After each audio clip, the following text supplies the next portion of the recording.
मध्ये रामायण घडलेले आहे, महाभारत घडलेले आहे, 33 कोटी देवी देवता झालेले आहे. कुठला अमेरिकामध्ये राम जन्म घेतलेला नाही, कारण भारतामध्येच हे देवी देवतांचा जन्म का होतो. अनेक संतांचा आगमन सुद्धा या भारताच्या भूतलावरती का झालेले आहे, थोडासा आपण विचार करू. एकच विचार तर बघा, काय काही वातावरणामध्ये काय काही वस्तूचं पीक होते.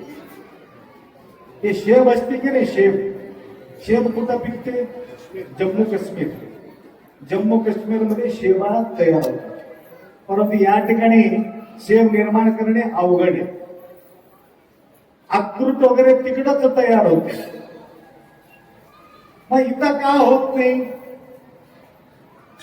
तर त्याप्रमाणे भारता भूमीमध्येच संतांच्या भूमी म्हटला जातो. हे इथंच तयार होतात, कुठं तयार होत नाही.